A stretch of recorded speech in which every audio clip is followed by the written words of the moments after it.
If you just notice as we're driving through these streets, like now there's 2 blocks. You don't see any drainage anywhere for the water to go. So when it rains, the water there's nothing else that could happen, but it's sitting on top of the streets.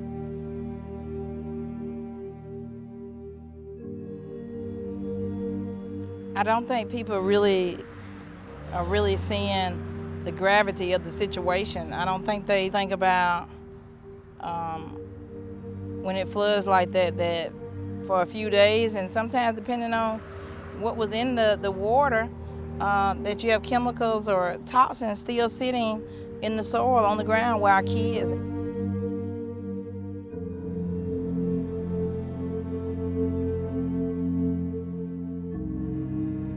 When we get these huge rain events, what happens is our wastewater treatment plants and other treatment systems are inundated with rainfall, and they're not able to treat the waste that they already have in a timely manner, which ends up with sanitary sewer overflows, raw and partially treated sewage in our streets, making their way into our waterways, which compromises public health as well as the quality of life for the communities such as Gadsden.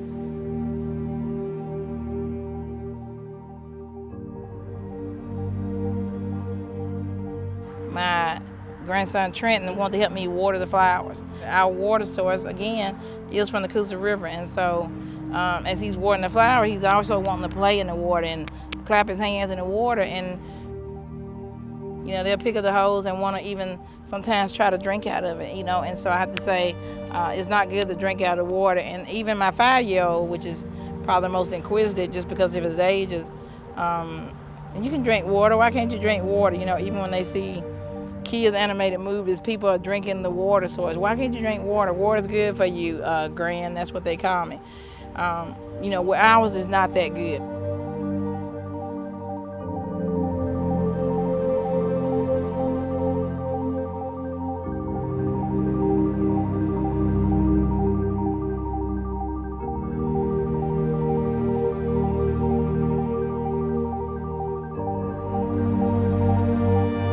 I think everything's at stake.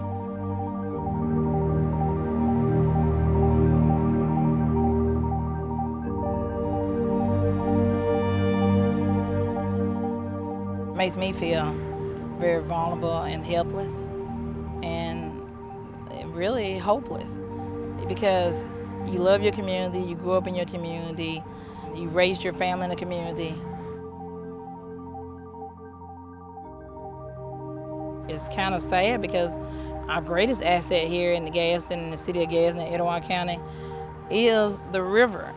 But it's also one of our biggest liabilities too. It's a polluted, contaminated river.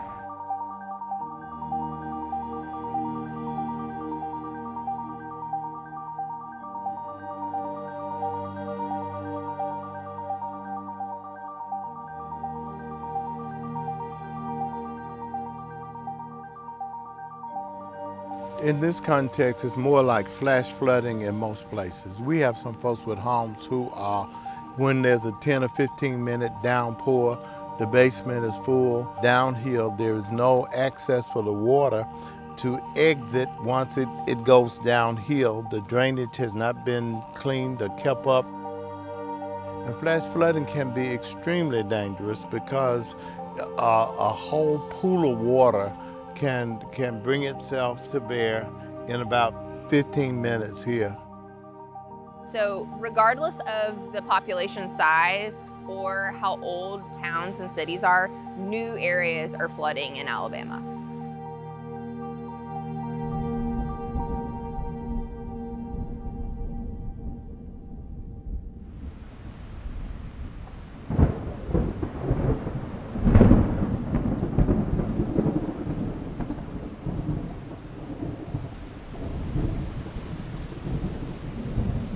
Nearly every other year, there was a big flood down in this area where people's homes were flooded out. At that time, they didn't have no kind of flood insurance or nothing, and like an ocean, all this would be completely covered with water, all this whole area.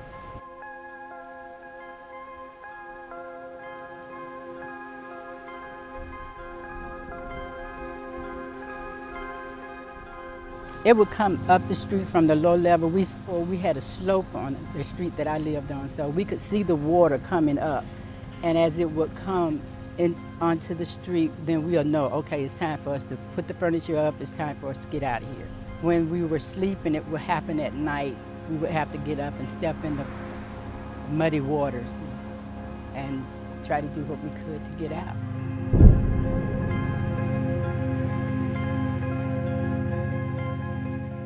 This was the only area where African Americans could live at the time. It was segregated. Inslee was divided into 3 sections. I lived in this city since I was born here. You know, I didn't live in the flood area. I lived way in the other part of Inslee. I got to be a neighborhood leader. So I learned a lot from the people out here who lived out here and who were affected by the Village Creek flooding.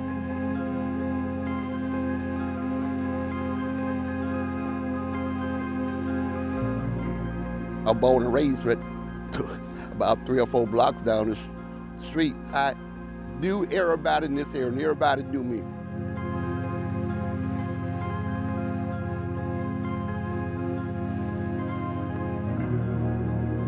It was a community, neighborhood where people loved one another. Children played across the street from one another. Right here where that tree is right there was the Williams family, 1210 Avenue W. The Browns were 1200 Avenue T. The Murphys were 1305 Avenue U. Penix, the Murphys, the Hills, all of them was in this area out here.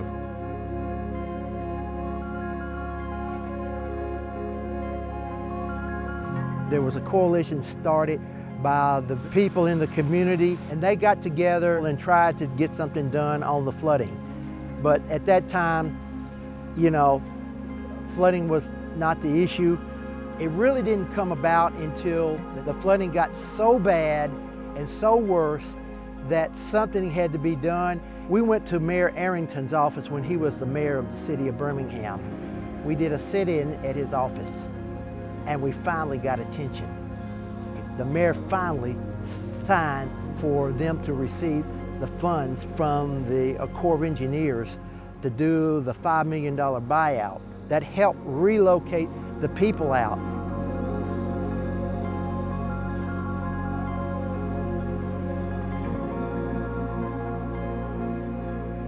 When they had to move out, it really hurted me. You know, I can remember so well everything about this area out here.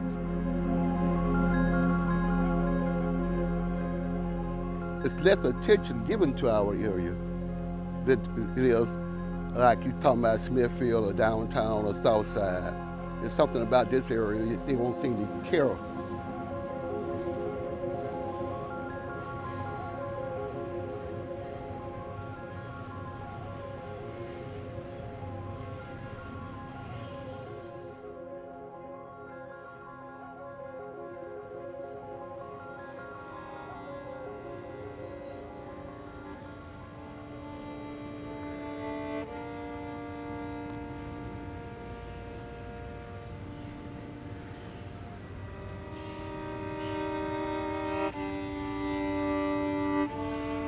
You are seeing more communities face a lot of problems. You're seeing a lot of floodings in all other cities across the country.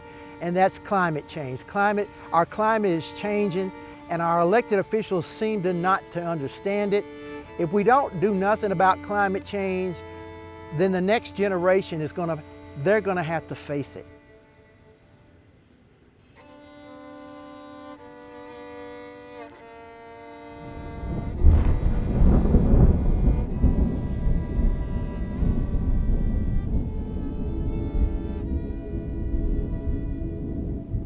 I was driving home from work, and when I pulled off the interstate, it was flooded everywhere. It was in every direction, just water everywhere. It was unbelievable. Brown, gurgling, stuff floating in it. It was pretty gross. You couldn't turn around because like as soon as you came down the ramp, you were in the water.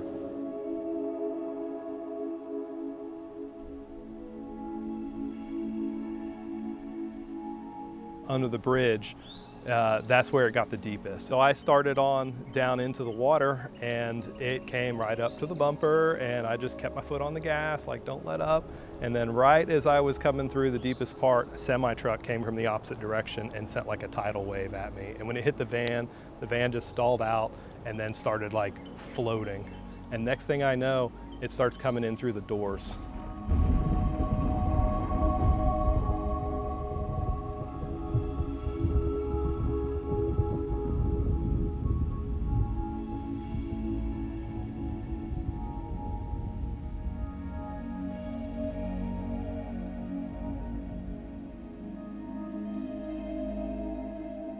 I was focused on the inconveniences, and to find out that somebody just a few blocks away had lost his life in such a just horrific and tragic way in front of his family and just blocks from a hospital where, you know, people were saving lives. That was just devastating to find out.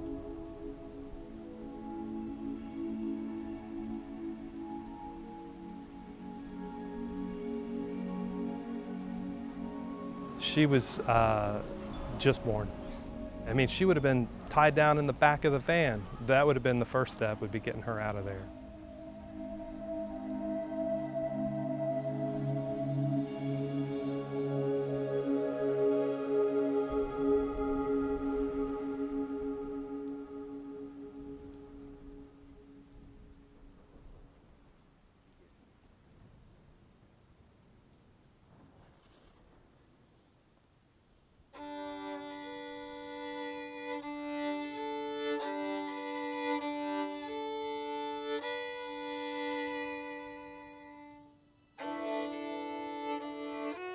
You're just gonna have to believe that there is a better time coming. My whole life was spent in the Inslee. See, I could have moved to a different area, but I just love this area out here. I went to the high school, I went to the grade school. My church is out here, so everything about my life was in the Inslee.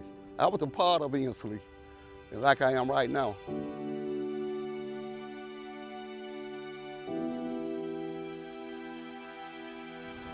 My desire is that this area, they begin to show more effort in doing the promises that they have made. I want to see better. Since I am a part of this, I like to see the outcome be better than what it is now.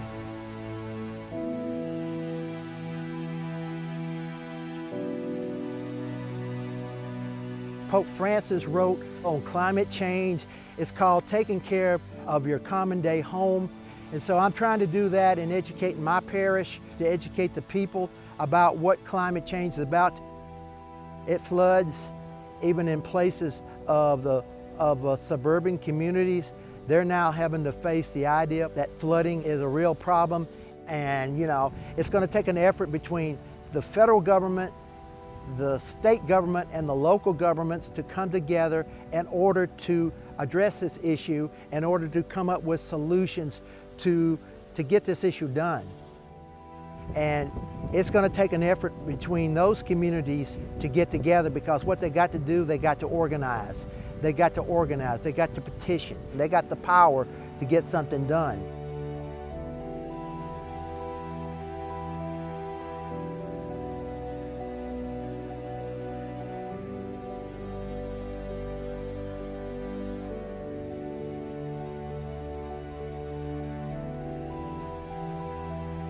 Water is such a powerful medium to move land and earth and people, and so I think we need to have more respect for how water moves on our landscape.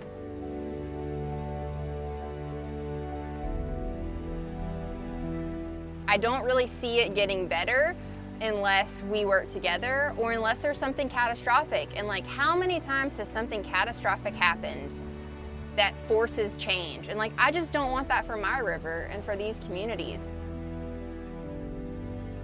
Ignoring this problem doesn't make it go away. So not only do we need to make short-term decisions to mitigate this issue for the families, but we need to be thinking long-term. We need to be thinking about generations down the road that are going to be dealing with the burden of not just climate change, but potentially water scarcity and all of the other issues associated with climate change that are going to impact our lives, our livelihood in our community. So we need to do something now. And that is going to start with having conversations with your neighbors when it rains. Thinking about what you can do on an individual basis and also how that affects who you vote for during the next election.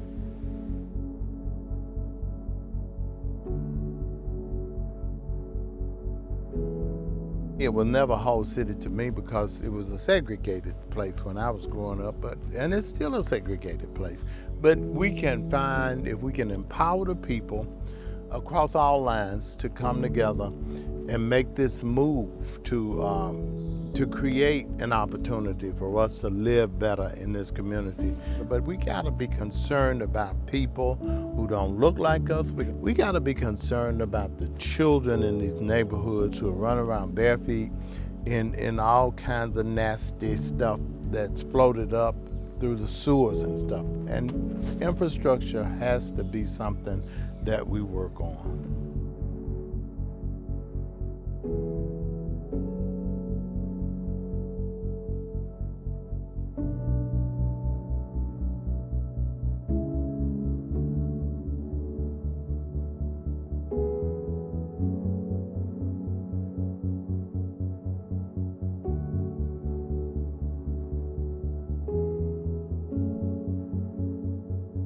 You know, have ran for office, I've served in office, and I do all those things because I do have a love for my community, my family, my grandkids, my friends.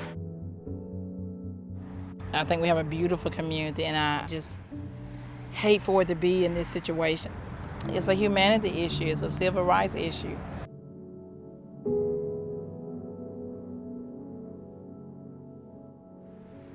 Nobody knows the trouble I see.